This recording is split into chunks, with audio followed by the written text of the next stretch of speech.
এক শ্রেণী এরকম আমার বন্ধাবাদী দুনিয়ার ভিতরে আছে, তাদের যখন আমার আযাব ও গজবের খেয়াল আসে, যখন জাহান্নামের আযাবের কথা তাদের খেয়াল আসে, তখন তাদের শরীরের চামড়া থরথর করে কাঁপে ওঠে, তাদের কলবটা থরথর করে কাঁপে ওঠে। কিন্তু বাজান কই কই, রাত্র যায়, দিন যায়, সপ্তাহ যায়, বছর যায়, যুগ যায়, ছোটবেলার জীবন শেষ হইয়া দাড়ি পাইকে গেল, দাঁত পইরা গেল, গুনার কথা মনে কইরা তোমার শরীর তোমার চামড়াতে একটু কাঁপলো না, একটু ভয় করলো না, একটু কলকটাও কাঁপলো না, একটু তো চোখেও পানি আসলো না। কিন্তু দুনিয়ার জিন্দেগি সম্পর্কে মাঝে মাঝে চিন্তা করো, মুরাকাবা করো। বাজার কোরআনুল কারীমের ভিতরে আল্লাহ রাব্বুল আলামিন বলেন, কিয়ামতের ময়দানে একজন আর একজনকে জিজ্ঞাসা করবে, ভাই কামলা বিছনা, আমরা দুনিয়ার ভিতরে কতদিন ছিলাম? একজনে উত্তর দিবে, লাবিসনা ইয়াউমান আও বা'দা ইয়াউম আও বা'দা ইয়াউম, একদিন অথবা একদিনের কিছু অংশ মনে হয় ছিলাম, একদিন অথবা একদিনের কিছু অংশ মনে হয় ছিলাম। আর একজন বলবেন, না না, ফাসআলিল আদ্দিন, আর যারা হিসাব রাখছে তারাই বলতে পারবে আমরা দুনিয়ার ভিতরে কতদিন ছিলাম। আমার তো মনে হয় আমি ঘরের এক দরজার থেকে ঢুইকা অন্য দরওয়াজা থেকে বের হয়ে আসলাম, ঢুকছি বের হয়েছি, এতটুক সময় মনে হয় দুনিয়ায় ছিলাম। এই জন্য আমার বাজানদেরকে বলবো, পর্দারে মা বোনদেরকে বলবো, কোরআনুল কারীম কিন্তু সত্য। যারা দুনিয়ার সম্পদের পিছনে পড়ছ, যারা সম্মানের পিছনে পড়ছ, বিভিন্ন দলের নেতা নেত্রীর পিছনে পড়ছো, আমি সেই বাজানদেরকে বলবো আখিরাতকে ভুলে গেছেন। সেই বাজানদেরকে বলি, শোনো, আল্লাহ রাব্বুল আলামিন কোরআনুল কারীমের ভিতরে আগেই জানায় রাখছেন, ইয়াউমা নাদউ কুল্লা উনাসিন বিইমামিহিম, কিয়ামতের ময়দানে আমার মালিক প্রত্যেকটা মানুষকে তার দলের নেতা নেত্রীর সঙ্গে ডাকবে। ডাইকে আমার মালিক বলবে, তোর দলের নেতা নেত্রী যেদিকে যায় ওদের পিছনে পিছনে সেই দিকে চইলা যা। আমি বলি নাই, আল্লাহ বলছেন, আমি শুনাইতেছি। এক কথায় তোমার নেতা নেত্রীর যেখানে জায়গা, আমার মালিক আমার আল্লাহ বলে তোরও সেইখানে জায়গা। আমার বাজানদেরকে বলবো, হাদিসের ভিতরে আসছে, আলমান তাশাব্বাহা বিকওমিন ফাহুয়া মিনহুম, দুনিয়ার ভিতরে তুমি যেই দলভুক্ত হইয়া চলবা, সেই দলের নেতা নেত্রীকে নেতা নেত্রী হিসাবে মানবা, কিয়ামতের ময়দানে তুমি ওই দলভুক্ত হইয়া উঠবা এবং ওই দলের নেতা নেত্রীর সঙ্গে তোমার হাসর হবে। এক কথায়, যার সঙ্গে যার মহাব্বত, তার সঙ্গে তার কিয়ামত। আমি বলি নাই, আল্লাহ রাসূল বলছেন, আমি শোনাই রেখে যাই, আমার কেউ বাজান রাগ কইরো না, কারণ তোমার কবরে তুমি যাবা, আমার কবরে আমি যাব। কবরে কিন্তু কোনো দলাদলি নাই, কোনো পীরের পরিচয় নাই। যদি কেউ কবরে পরিচয় দাও আমি চরমনায়ের মুরিদ, এই পরিচয় কবরে কিন্তু কোনো কাজ হবে না। কেউ যদি পরিচয় দেয় আমি ফুলপুর, আমি জৈনপুরে, আমি আটরশি, আমি রাজারবাগ, আমি দেওয়ানবাগ, আমি আমি চন্দ্রপাড়া, আমি মাইজগান্ডা, আমি আওয়ামী লীগের লোক, আমি জামাত ইসলামের লোক, আমি অমুক দলের লোক, আমি বিএনপির লোক, আমি জাতীয় পার্টির লোক, আমি অমুক বংশের লোক, আমি ওরকম শিক্ষিত, আমি ওরকম ওরকম ওরকম ওরকম। এ আল্লাহর বান্দারা, পর্দার আড়ালের মা বোনেরা, এই পরিচয় কিন্তু কবরে চলবে না। কারণ কবরে সবার জন্য প্রশ্ন তিনটা। এক নম্বর, মান রব্বুকা, দ্বিতীয় আমার দিনুকা, তৃতীয় আমার নাবিয়ুকা। এই তিন প্রশ্নের ভিতরে কোথায় কিন্তু নাই তুমি চরমনাই না সারসিনা না ফুরফুরা, তুমি জামাতের না তুমি তাবলীগ না, তুমি আওয়ামী লীগ না তুমি বিএনপি, এই পরিচয় কিন্তু কবরে নাই। এই জন্য আমার বাজানদেরকে বলবো, পর্দারে মা বোনদেরকে বলবো, বাজান আমার পেটে কোনো রাগ কইরা লাভ নাই, আমাকে গালি দিয়াও কোনো লাভ নাই। উলামায়ে কেরাম বাজানদের উপরে রাগ করে লাভ নাই, গালি দিয়া লাভ নাই।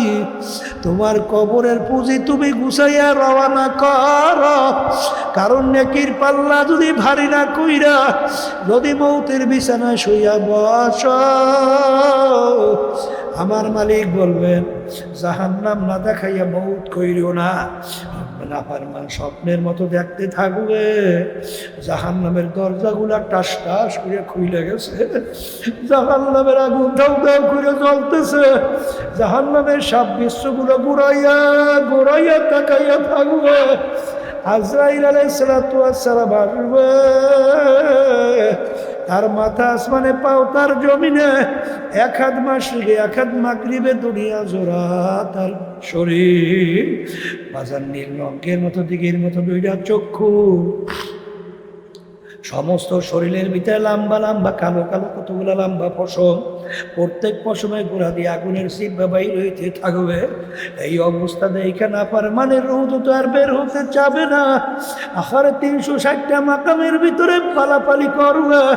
আজরাইল সালাতু ওয়াস সালাম চক্ষু ঘুরাইয়া ধমক দিয়া বলবো, রে খাবিস, দুনিয়ার ভিতরে স্বাধীনতা পাইয়া আমার মালিকের সমস্ত নেয়ামত ভোগ কইরা, আমার মাওলার দেওয়া নেয়ামত চক্ষু দিয়া দেখছো, আমার মালিকের দেওয়া নেয়ামত কান দিয়া শুনছো, আমার মালিকের দেওয়া নেয়ামত জবান দিয়া কথা বলছো, আমার মালিকের দেওয়া নেয়ামত ব্রেন দিয়া পড়াশোনা কইরা সার্টিফিকেট অর্জন করলি, এই ব্রেন দিয়া ব্যবসা বাণিজ্য করে সম্পদ গুছাইলি, আর এই নেয়ামত ব্রেন পাইয়া আরে আজকে এক আল্লাহর বান্দা আমার সঙ্গে দেখা করে, দুইটা চক্ষু আমার মালিক নিয়ে গেছে নাই। আমার মালিক ইচ্ছা করলে তোমাকে আমাকেও তো অন্ধ কইরা বানাইতে পারতো। এই নেয়ামত দান কইরা সব কিছু পালন কইরা আমার মালিকের হুকুম মানো নাই, তোকে হুকুম হয়ে গেছে ধৈর্য নেওয়ার জন্যে। এই কথা বইলা যখন রুহটাকে খপ কইরা ধরবে, ধৈর্য যখন টান মারবে, কলিজার রগগুলা সিরা সিরা নিয়ে চইলা যাবে। আরে রাখতে কি দুয়ার পারবে আসাও ফাতার ইদিন কাশাফাল গুবার আফরাসুন তাহতার জলকা আম হেমা রো। আজকে দুনিয়ার চক্ষুগুলো আমি পরিচয় দিই আমি পীর, কেউ পরিচয় দেয় আমি মুফতি, আমি মুহাদ্দিস, আমি এমপি, আমি মিনিস্টার, আমি চেয়ারম্যান, আমি মেম্বার, আমি বড় বংশের, আমি শিক্ষিত, আমি অমুক তমুক সমুক। এই পরিচয় কয়দিন চলবে? যে কয়দিন দুনিয়ায় চক্ষু খোলা থাকবে, যেদিন চিরতরে চক্ষু বন্ধ, তখন তুমি দেখতে পারবা তুমি অমুক তমুক সমুক, না খোদা না খাস্তা একজন জাহান্নামের কয়দি। এই জন্য আমার বাজানদেরকে বলবো, পর্দা আলেম আপনাদেরকে বলবো, আল্লাহ নবী সাল্লাল্লাহু আলাইহি ওয়াসাল্লাম তার অল্প বয়সে তার দাড়ি পাইকে গেছিল, পিঠ বড় গুজা হয়ে গেছিল। সাহাবায়ে কেরাম বলে, আল্লাহর রাসূল এত অল্প বয়সে আপনার দাড়ি কেন পাইকে গেল, আপনার পিঠ মোবারক কেন গুজা হয়ে গেল? আল্লাহর হাবিব বলে, আরে আল্লাহ রাব্বুল আলামিন আমার উম্মতদের ব্যাপারে যারা ঠিকমতো নামাজ পড়ে না, যারা ঠিকমতো রমজান মাসে রোজা রাখে না, যারা হারাম হালাল তমিজ করে পার্থক্য করে খায় চলে না, যারা আল্লাহর হুকুম পর্দা মানে না, যারা বেপর্দায় চলে, আরে সুন্নাত তরিকায় যারা চলে না, এক কথায় আল্লাহর হুকুম আমার তরিকা অনুযায়ী যারা চলে না, তাদের ব্যাপারে আমার মালিক যে আযাব ও গজবের ঘোষণা দিছে, যে জাহান্নাম তৈরি করছে, ওই এক সেকেন্ডের আযাব সহ্য করার শক্তি দুনিয়ার কোনো মানুষের নাই। আমার উম্মত কিভাবে জাহান্নামের আগুনে জ্বলবে, এই চিন্তায় চিন্তা আমি রসুলের দাড়ি পাই খেয়ে গেছে, আমার পিঠ গুজা হয়ে গেছে। এই পর্দারে মা বোনেরা, এই কবরের যাত্রীরা, এরপরেও যদি না বোঝো, আমার মালিক মাঝে মাঝে কত ঘটনা বাংলাদেশেও দেখায়। চরমনের এক মুজাহিদ ছিল, মুরিদ ছিল, কুড়িগ্রাম অনেকে তাকে ঘুঘু মুন্সি কইয়া ডাকতো। বাজান আসলে নাম ছিল বশির উদ্দিন মুন্সি। দুনিয়ার থেকে বিদায় নিয়ে কবরে যাওয়ার পরে 32 বছর পরে নদীর ভাঙ্গলে যখন তার কবর ভাঙিয়া গেল, 32 বছর পরে কাপনের কাপন সহ লাশ তাজা বের হয়ে আসছে। বাজান কাপড়েরও কিছু হয় নাই। অনেক জাতীয় পত্রিকায় ছবি সহ দিয়ে দিছিল। কে কে দেখছেন হাত উঠান তো। ছবি সহ দিয়ে দিছিল, দেখেন কত মানুষ দেখছে। আমার বাজানদেরকে বলবো, এমন দুনিয়ার কোন নিয়ম আছে, এমন কোন যুক্তি আছে, একটা কাপড় মাটির সঙ্গে 32 বছর লাইগা রয়েছে, কাপড়টারও কিছু হয় নাই। যত ঘটনা মাঝে মাঝে কাপড়ের কাপড় সহ আমার মালিক কবরে দেখায়, লাশ দেখায়, দিনদার আল্লাহওয়ালা ছাড়া দেখা যায় না। আমি কিছুদিন আগেও উমরা হজ থেকে আসছি। বাজার আমির হামজা রাদিয়াল্লাহু তাআলা আনহু তার কবর জিয়ারত করে আসছি। বাজার আমির হামজা রাদিয়াল্লাহু তাআলা আনহু শাহাদত বরণ করার 50 বছর প্রায় পরে বাজার তার লাশ মোবারক বের হয়ে আসছিল। একেবারে দিব্যি বোনায় এখন ঘুমাইয়া রইছে। নাউজুবিল্লাহ। পারবো? আসতে কয় বলে, হুজুর একটা কাজ করেন, লম্বা জামাটা খুইলিয়া একটা শার্ট পরিয়া টুপিটারে বাদ দিয়া রাস্তায় একটু হাঁটে। পারবো? হ্যাঁ, আচ্ছা তাহলে দাঁড়িয়েও ফেলাইতে পারলাম না, টুপিও ফেলাইতে পারলাম না, লম্বা জামা ফেলাইতে পারলাম না, তাহলে বুঝে গেলে এর মধ্যে একটা মজা আছে। আসতে কয় আছে না নাই? আবার দাড়ি না রাখার মধ্যেও কিন্তু একটা মজা আছে, টুপি না রাখার মধ্যেও কিন্তু একটা মজা আছে, লম্বা জামা গায়ে না দেওয়ার মধ্যেও কিন্তু একটা মজা আছে। জোরে বলেন আছে না নাই? এ কবরের যাত্রীরা এক মজায় খুশি হয়, আল্লাহ এবং আল্লাহর রাসূল। আর এক মজায় খুশি হয় ইবলিস শয়তান এবং তার দলীয় শাগরেতেরা। জোরে বলে কথা ঠিক না ঠিক? আজকে আফসোস মুসলমানদের কি হলো, ভারতের অটল বিহারী বাজপেয়ী ছিল ভারতের প্রধানমন্ত্রী। উনি আছে অটল বিহারী বাজপেয়ী? এই বাংলাদেশে আসছিল রাষ্ট্রীয় সফরে। কি পরে আসছিল? আজ থেকে দেখেন ধুতি কি পরে আসছে? আফসোস আজকে হিন্দু অটল বিহারী বাজপেয়ী তার ধর্মীয় পোশাক তারা রাষ্ট্রীয় মেহমান হিসাবে আসছে, তারপরেও তাদের ধর্মীয় পোশাক ধুতি ছাড়ে নাই। কিন্তু আমাদের মুসলমানদের কি হলো? মুসলমানদের পোশাক নিয়ে মুসলমানদের কাছে বিরক্ত। জোরে বলেন নাউজুবিল্লাহ। কি কথা ঠিক না? ঠিক বাজান, আমার ভাই রাগ করছে? রাগ করিয়েন না, কারণ আপনার কবরে আপনি যাবেন, আমার কবরে আমি যাব। আমরা শুধুমাত্র নকল করি, কোরআন এবং হাদিসের কথা শুনাই। কথা ঠিক কিনা? এর জন্য দেখবেন ওলামায়ে কেরাম বয়ান করেন, ওমা আলাইনা ইল্লাল বালাগ, আমাদের দায়িত্ব তোমাদের কাছে পৌঁছানো, কে মানবা না মানবা সেটা বুঝবা আল্লাহর সঙ্গে। কি জোরে বলেন কথা ঠিক কিনা? কারণ আল্লাহ রাসূল সাল্লাল্লাহু আলাইহি ওয়াসাল্লাম তার চাচাদের কাছে, কাফেরদের কাছে যখন দ্বীনের দাওয়াত দিল, এক আল্লাহর উপরে ঈমান আনো, তোমাদের শিরকি ছাড়ো, ভূত পূজা মূর্তি পূজা ছাড়ো, অন্যায় ছাড়ো, জুলুম ছাড়ো, খুন ছাড়ো, আহারে জ্যান্ত মেয়েটাকে মাটি চাপা দিয়া মারা ছাড়ো। এইটা যখন বলা শুরু করলো, তখন তার চাচারা সহ আত্মীয় স্বজন সব শত্রু হয়ে গেছিল। হয়েছে কি হয় নাই? আল্লাহর হাবিব পেরেশান হয়ে গেল। কিন্তু আল্লাহ রাব্বুল আলামিন বলে, হাবিব গো, আপনি যাকে ইচ্ছা করবেন, যাকে চাবেন, তাকে আপনি হেদায়েত দান করতে পারবেন না। হেদায়েত দেওয়ার মালিক হইলাম আমি, মাওলা। আপনার শুধুমাত্র দায়িত্ব দাওয়াত পৌঁছে দেওয়া। এটা মানুক বা না মানুক, এটা বুঝবো আমি মালিক, ওদের সঙ্গে। জোরে বলেন কথা ঠিক কিনা? এ পর্দার আড়ালের মা বোনেরা, কবরের যাত্রীরা, আমি আপনাদের সামনে প্রথম আয়াত শরীফ তেলাওয়াত করে শুনাইছিলাম, কুল্লু নাফসিন যায়িকাতুল মাউত। আমার মালিক বলে প্রত্যেকটা জানদার, যার রূহ আছে, তার একদিন না একদিন মৌতের শরাব পান করা লাগবে। ওয়ালাউ কুনতুম ফি বুরুজিন মুশাইয়াদা, কেউ যদি শক্ত পাথরের পাহাড় কাটতেও লুকাও, মালাকুল মৌত সময় মতো সেখানে হাজির হবে। এখন আমার বাজানদেরকে বলবো, পর্দার আড়ালের মা বোনদেরকে বলবো, মরার পরে কি হবে? ওই সত্য কুরআনুল কারীমের ভিতরে আল্লাহ রাব্বুল আলামিন আপনাকে আমাকে অনেক আগেই জানায় রাখছেন, ফারিকুম ফিল জান্নাতি ওয়া ফারিকুম ফিস সাইর। আমি মানুষগুলোকে মরার পরে দুইটা ভাগে ভাগ করব। কয় ভাগ? আবার কোন? তৃতীয় কোনো ভাগ আছে? জোরে বলেন, তৃতীয় কোনো ভাগ আছে?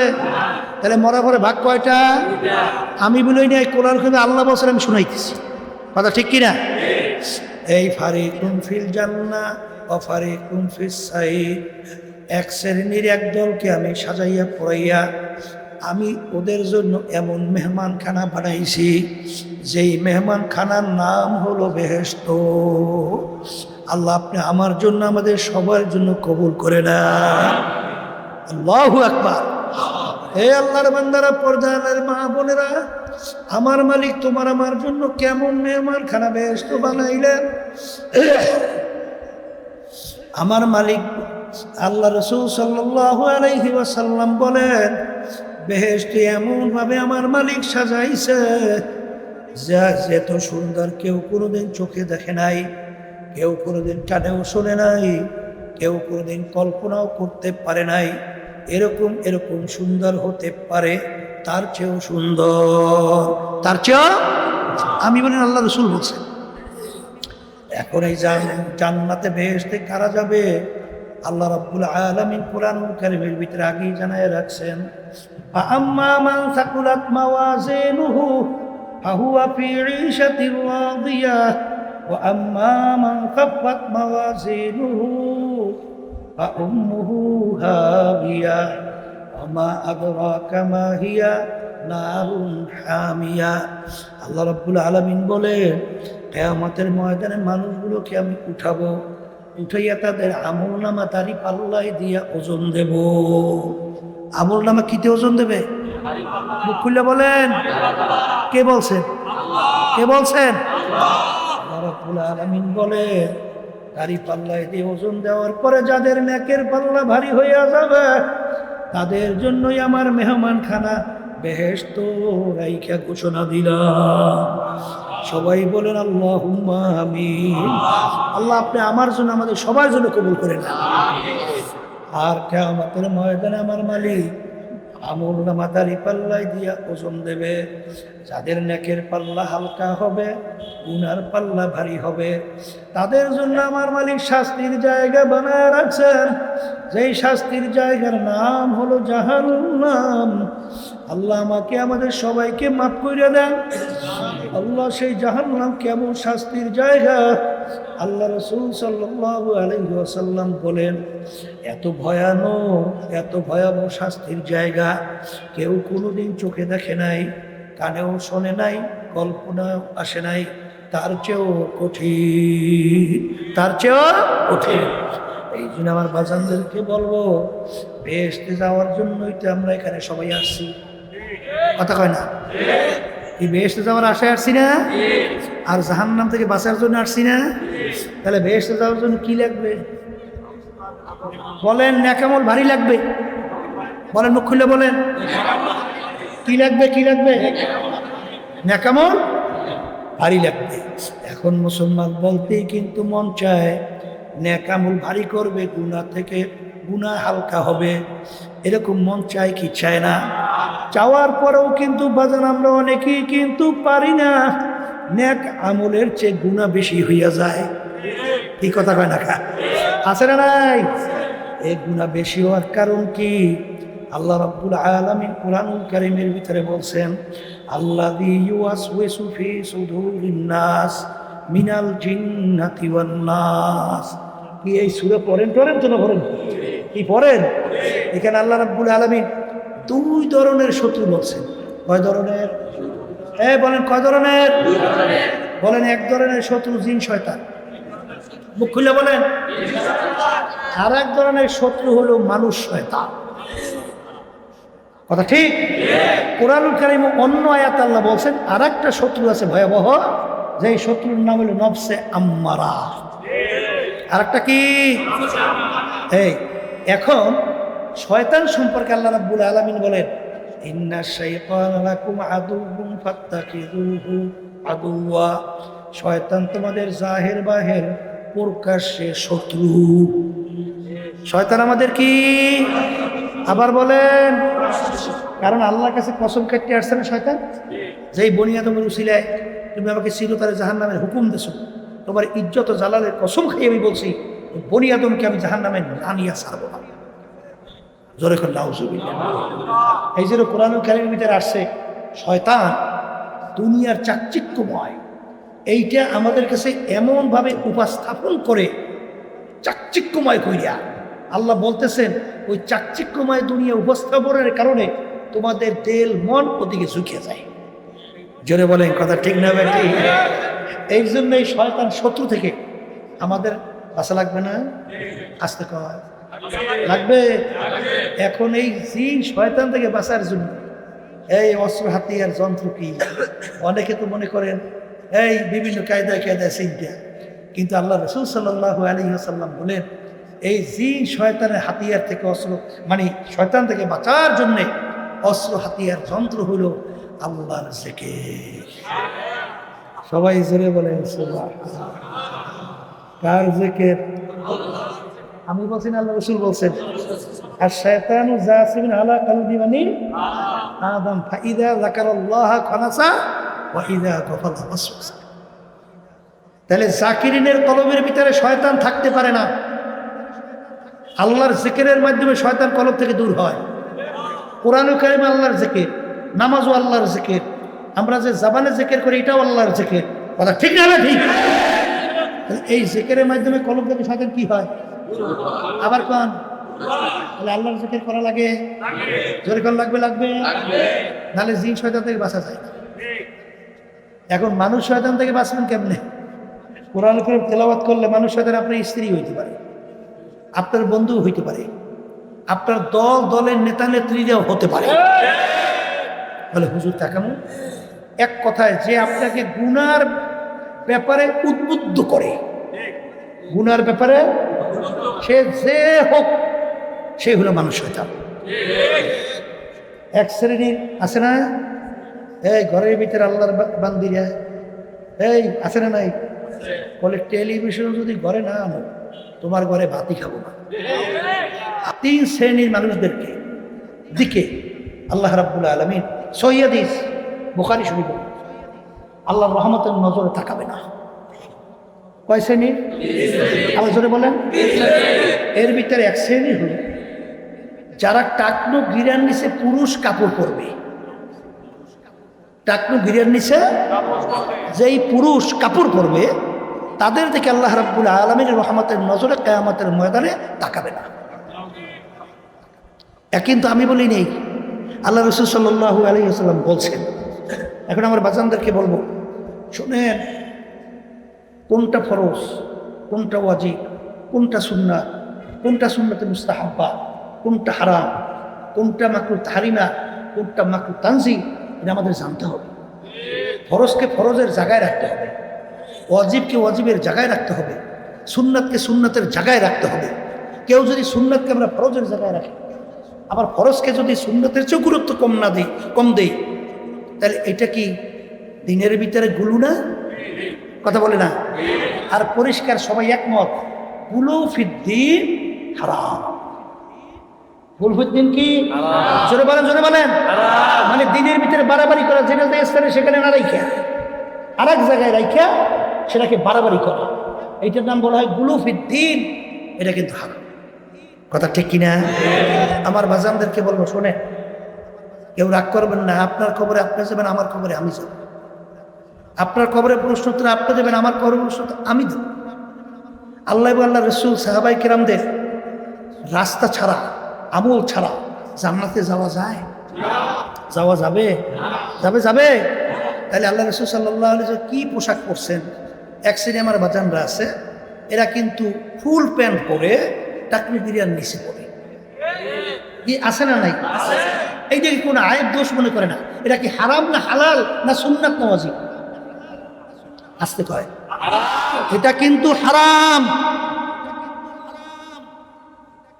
টাকনু বিরিয়ার নিচে কাপড় পরা কিন্তু পুরুষদের জন্য হারাম। আমি বলি নাই, বুখারী শরীফে হাদিস শুনাইছি। কে মানবেন কে মানবেন না তা জানি না। আর যদি ভুল হয় বলবেন হুজুর ভুল বলছে। কথা ঠিক কিনা? এরপর হাদিসের ভিতরে আসছে বিজাতিদের সঙ্গে সাদৃশ্য। বর্তমানে এক সিনেমার বাজানরা, কেউ রাগ করবেন না, বোঝার চেষ্টা করেন।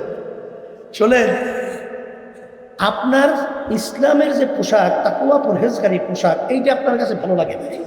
আপনার কাছে ভালো লাগছে ইহুদি খ্রিস্টান বিজাতিদের হাফ শার্ট, ফুল শার্ট, ফ্ল্যাং শার্ট। এটা ভালো লাগলো কেন বলেন? আপনার তো মুসলমান হিসেবে আপনার কাছে ভালো লাগা উচিত ছিল। আল্লাহর হাবিব সাল্লাল্লাহু আলাইহি ওয়াসাল্লাম এবং সাহাবায়ে কেরাম যে পোশাক পরছেন, ওই পোশাকটা আপনার কাছে ভালো লাগার কথা ছিল। এখন বলতে পারেন হুজুর এটা সামাজিকতা, আধুনিকতা, হুজুর পড়লে হয় কি? তাইলে আল্লাহ রাব্বুল আলামিনের এই আয়াতের অর্থ কি করবেন? লিবাসুত তাকওয়া যালিকা খায়র, পরহেজগারি লেবাস তোমাদের জন্য উত্তম। শোনেন, পরহেজগারি লেবাস যদি না থাকে, ওই আল্লাহর বান্দাবান্দি হারাম থেকে বাঁচতে পারে না।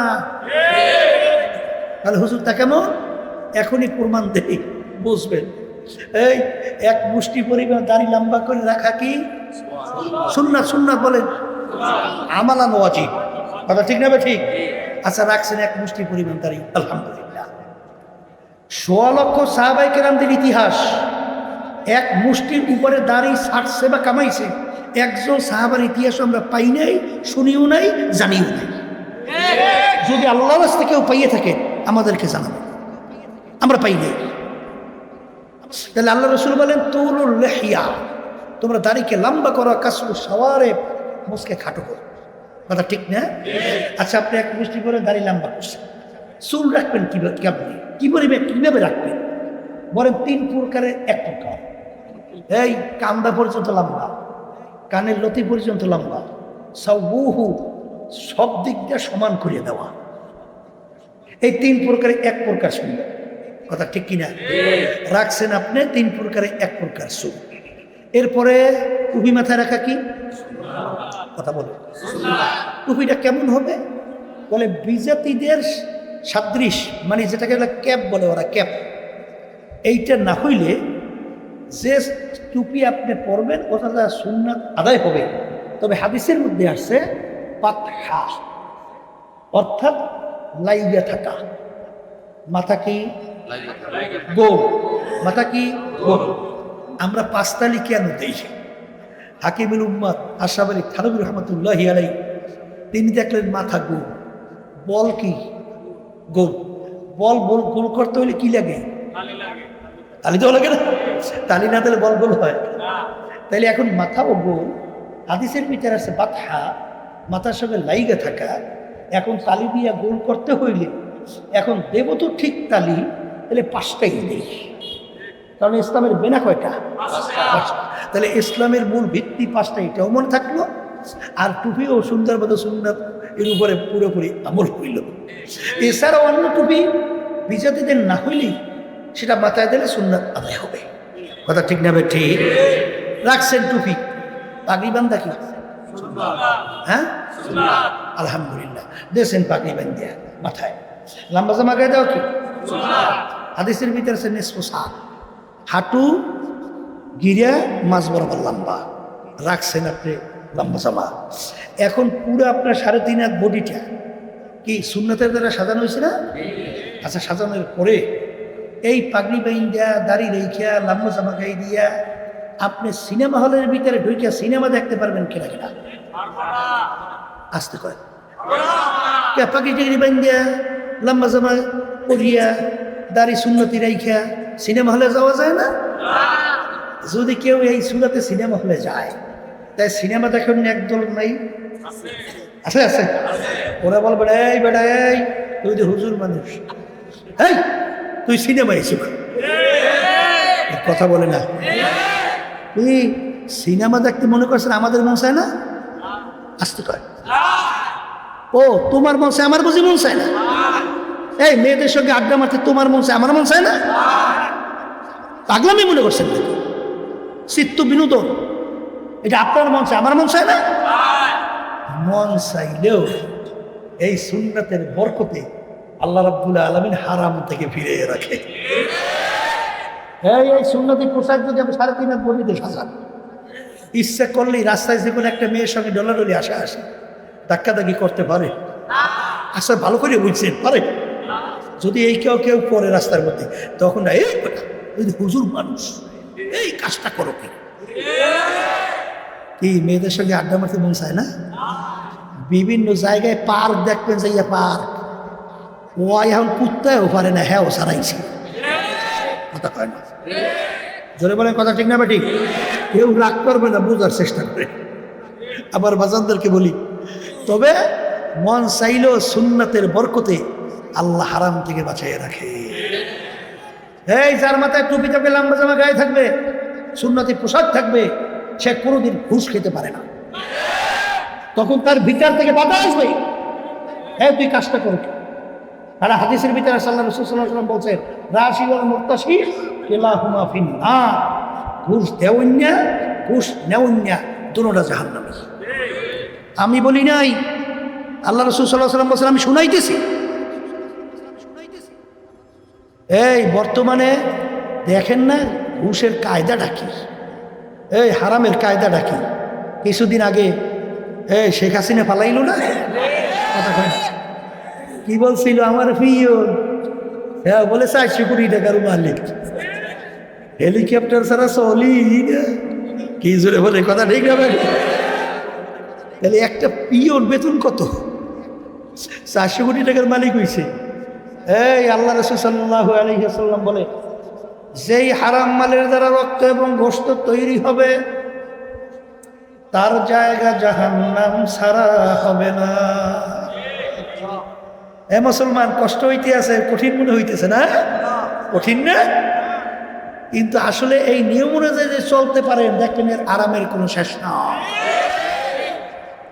ওই ঘুষখোর আর সুদখোর সাদাবাস ওইলে সোর বাপ, কারণ ও নিজেই জানে আমি অন্যায়কারী, আমি হলাম দুর্নীতিবাস। তাহলে ওর ভিতরে সফলতা, ওর ভিতরে শক্তিটা আসে কোথা থেকে? কথা ঠিক না? ঠিক। এই জন্য আমার বাজানদেরকে বলবো, এর থেকে বাঁচা তো বড় কষ্ট। কারণ বড় অফিসার, বেতন কয় টাকার, ওই যে সংসার চলা তো কষ্ট। আর নিচের পিওর এ ঘুষটু সেই সুন্দর মতো বাড়ি একটা না, দুইটা না, 5-6টা হয়েছে। আজকে একজন বলতেছে, হুজুর খুব বিপদে আছি, এই যে বিভিন্ন কায়দায় ট্যাক্স বসাই গেছে হুজুর আমার উপরে, কত 15 লাখ টাকা জানি কয়টা। শেষ পর্যন্ত কয় কি বলে 2.5 লাখ দিন। তাই বলে তো ঠিক আছে সরকারি রিসিট দেন। বলে না, রিসিট দেওয়া যাইবে না, আমার কাছে তো ব্যবস্থা আমি করে দেবো। আমি কথা বুঝছেন? সরকারিভাবে বলতেছে 50,000 টাকা, আর বাকি বলে লোফাট হয়েছে। হওয়ার পরে খবর নিয়ে দেখা গেল 5-6টা 5তলা বিল্ডিং। এখন এই যখন বড় অফিসার দেখে আমার পিওন, ওর 5-6 তলা বিল্ডিংয়ের অভাব নাই, গাড়ি খালি মডেল চেঞ্জ একটার পর একটা করতেই আছে। ওরে সর্বনাশ, মাইয়ের একটা ফুল আর একটা হেয়ার একটা আর একটা মানে খালি চেঞ্জ করে। এইরকমভাবে বাজারে যাইয়া বড় মাছ কালের মধ্যে হাত দিয়া বড় মাছটা নিয়ে আসে। আর অফিসার হেতো চিন্তা করে যে আমার তো হিসেব করে চলা লাগবে, বড় মাছ তো সবসময় খাইতেও পারবো না, আরও তো কায়দা করিয়া সুন্দর সাজ সকাতে চলে। এই দেখে আর সহ্য করা কঠিন না? আসতে কয় কঠিন না? এই জন্য আমার বাজানদেরকে বলবো, তাইলে সুন্নাতের বরকতে আল্লাহ রাব্বুল আলামিন হারাম থেকে বাঁচায়। বাস্তবতা আছে না নাই? আর বাজানদেরকে সংক্ষেপে এটা বলি, শোনেন, আপনিও মানুষ, আমিও মানুষ। আল্লাহর ফজল করমে নিয়ম অনুযায়ী দাঁড়িয়ে রাখছি না, টুপি মাথায়, লম্বা জামা গায়ে দিছি। আচ্ছা, আলহামদুলিল্লাহ। আমাকে যদি কেউ বলেন হুজুর আপনাকে 1 কোটি টাকা না, এই জন্য আমার বাজানদেরকে বলবো, পর্দা আলে মামুনদেরকে বলবো, দুনিয়ার যে কোনো কাজের ভিতরে একটা সময় থাকে, তারিখ থাকে। তোমার আমার সময়ও কোনো তারিখ নাই, বলতে কোনো তারিখ নাই, কোনো সময়ও নাই। কখন কোন সময় ডাক আসবে কারো জানা নাই। আমার মালিক যখন মাহফিলে নিয়ে আসছেন, আমার মালিক বড় দয়ার মালিক। যদি গুনাহ পাহাড় পরিমাণ ভুলে চোখে হইয়া থাকে, যদি মাপ চাওয়ার মতো চাইতে পারো, আমার মালিক শুধু মাফ করবেন তাই না, তোমার আমার গুনাহকে নেকের দ্বারা পরিবর্তন কইরা দিবে। আল্লাহুম্মা আমিন। এ ঘরের মেয়ে লোকেরা হাত ওঠাও, গুনার কথা মনে করো, 2 চোখের পানি ফেলাও, আমার মালিকের দরবারে কান্দো আর মাপ চাও। যদি কান্না না আসে, মনকে বুঝাও রে মন, একদিন ঘরের দরজা দিয়ে নতুন বউ হয়ে উঠছিল রে মন। কত মেয়ে লোকে শরবত খাওয়াইলো, কত মেয়ে লোকে বাতাস করলো, আবার এমন একটা দিন আসবে, এমন একটা রাত্রি আসবে, এই ঘরের দরজা দিয়ে মরা লাশ হইয়া বের হওয়া। কান্দে মামা করে, মেয়ে কান্দে মামা করে, জবাব তো আর দিবা না। আল্লাহ পেটে মাঠের দিকে চাইয়া দেখেন আপনার বান্দারা কিভাবে কান্দে। মালিক আমাদের ছিল মরে নাই, মেয়েও মরে নাই, ওটা করে মুছি রে, মাফ করে দেন গো মাওলা, মাফ করে দেন। আল্লাহর বান্দারা জোর করিয়া কান্দেন, জোর করিয়া কান্দেন। সন্তান মারা গেলে চোখে পানি আসে, সম্পদ নষ্ট হয়ে গেলে চোখের ভিতরে পানি আসে। তোমার আমার গুণের কারণে যে জাহান্নামের আগুন জ্বলছে, ওই জাহান্নামের আগুন চোখের পানি ছাড়া ঠান্ডা হবে না। আল্লাহ যাদের উসলে মাহফিল হইল, যারা মাহফিলের জন্য চেষ্টা কাটি সাহায্য করলো, আমরা যারা মাহফিলে উপস্থিত হয়ে গেলাম, মালিক আমাদের সবার উপরে খাস মেহেরবানি নাযিল করেন আল্লাহ। আমাদের আম্মা আব্বা আত্মীয় স্বজন যারা কবরে শুয়ে রয়েছে, সবার কবরকে বেহেশতের বাগান বানায়া দেন।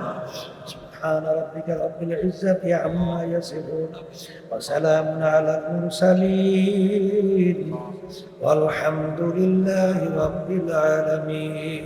جنود الذين يخشون ربهم ثم تلين جنودهم وقلوبهم إلى ذكر الله.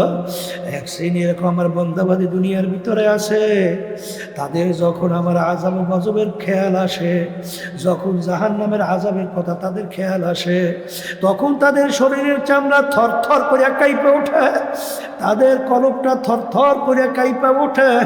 কিন্তু বাজান কই কই, রাত্র যায়, দিন যায়, সপ্তাহ যায়, বছর যায়, যুগ যায়, ছোটবেলার জীবন শেষ হইয়া দাড়ি পাইকে গেল, দাঁত পইরা গেল, গুনার কথা মনে কইরা তোমার শরীর আমার তোমার চামড়াতে একটু কাঁপলো না, একটু ভয় করলো না, একটু কলকটাও কাঁপলো না, একটু তো চোখেও পানি আসলো না। কিন্তু দুনিয়ার জিন্দেগি সম্পর্কে মাঝে মাঝে চিন্তা করো, মুরাকাবা করো। বাজার কোরআনুল কারীমের ভিতরে আল্লাহ রাব্বুল আলামিন বলেন, কিয়ামতের ময়দানে একজন আর একজনকে জিজ্ঞাসা করবে, ভাই কামলা বিছনা, আমরা দুনিয়ার ভিতরে কতদিন ছিলাম? একজনে উত্তর দিবে, লাবিসনা ইয়াউমান আও বা'দা ইয়াউম আও বা'দা ইয়াউম।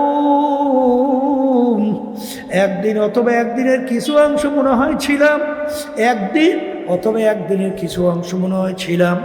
আর একজন বলবেন না না, ফাসআলিল আদিন, আরে যারা হিসাব রাখছে তারাই বলতে পারবে আমরা দুনিয়ার ভিতরে কতদিন ছিলাম। আমার তো মনে হয় আমি ঘরের এক দরজার থেকে ঢুইকা অন্য দরওয়াজা থেকে বের হয়ে আসলাম, ঢুকছি বের হয়েছি, এতটুক সময় মনে হয় দুনিয়ায় ছিলাম। এই জন্য আমার বাজানদেরকে বলবো, পর্দালে মা বোনদেরকে বলবো, কোরআনুল কারীম কিন্তু সত্য।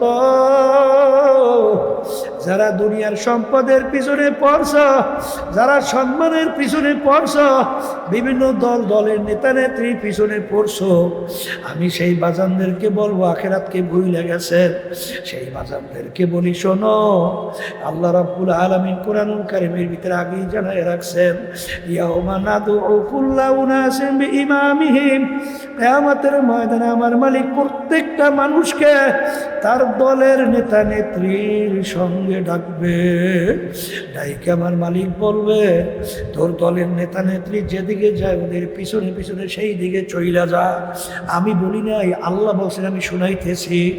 এক কথায় তোমার নেতা নেত্রী যেখানে জায়গা, আমার মালিক আমার আল্লাহ বলেন তোরও সেইখানে জায়গা। এই যে আমার বাজানদেরকে বলবো, হাদিসের ভিতরে আসছে, আলমান তাশাব্বাহা বিকওমিন ফাহুয়া মিনহুম, দুনিয়ার ভিতরে তুমি যেই দলভুক্ত হইয়া চলবা, যেই দলের নেতা নেত্রীকে নেতা নেত্রী হিসাবে মানবা, কিয়ামতের ময়দানে তুমি ওই দলভুক্ত হইয়া উঠবা এবং ওই দলের নেতা নেত্রীর সঙ্গে তোমার হাসর হবে। এক কথায় যার সঙ্গে যার মহাব্বত, তার সঙ্গে তার কিয়ামত। আমি বলি নাই, আল্লাহ রাসূল বলছেন, আমি শোনাই রেখে যাই, আমার কেউ বাজান রাগ কইরো না, কারণ তোমার কবরে তুমি যাবা, আমার কবরে আমি যাব। কবরে কিন্তু কোনো দলাদলি নাই, কোনো পীরের পরিচয় নাই। যদি কেউ কবরে পরিচয় দেয় আমি চরমনায়ের মুরিদ, এই পরিচয় কবরে কিন্তু কোনো কাজ হবে না। কেউ যদি পরিচয় দেয় আমি ফুরফুরা, আমি জৈনপুরে, আমি আটরশি, আমি রাজারবাগ, আমি দেওয়ানবাগ, আমি চন্দ্রপাড়া, আমি মাইজবান্ডা, আমি আওয়ামী লীগের লোক, আমি জামাত ইসলামের লোক, আমি অমুক দলের লোক, আমি বিএনপির লোক, আমি জাতীয় পার্টির লোক, আমি অমুক বংশের লোক, আমি ওরকম শিক্ষিত, আমি ওরকম ওরকম ওরকম ওরকম। এই আল্লাহর বান্দারা, পর্দার আড়ালের মা বোনেরা, এই পরিচয় কিন্তু কবরে চলবে না। কারণ কবরে সবার জন্য প্রশ্ন তিনটা। এক নম্বর মান রব্বুকা, দ্বিতীয় আমা দিনুকা, তৃতীয় আমার নাবিয়ুকা। এই তিন প্রশ্নের ভিতরে কোথায় কিন্তু নাই তুমি চরমনাই না সারসিনা না ফুরফুরা, তুমি জামাতের না, তুমি তাবলীগ না, তুমি আওয়ামী লীগ না, তুমি বিএনপি। এই পরিচয় কিন্তু কবরে নাই। এই জন্য আমার বাজানদেরকে বলবো, পর্দারে মা বোনদেরকে বলবো, বাজান আমার পেটে কোনো রাগ কইরা লাভ নাই, আমাকে গালি দিয়া কোনো লাভ নাই, উলামায়ে কেরামদের উপরে রাগ করে লাভ নাই, গালি দিয়া লাভ নাই। তোমার কবরের পুঁজি তুমি গুছাইয়া রওনা কর, কারণ নেকির পাল্লা যদি ভারী না কইরা যদি মৌতের বিছানায় শুইয়া বস,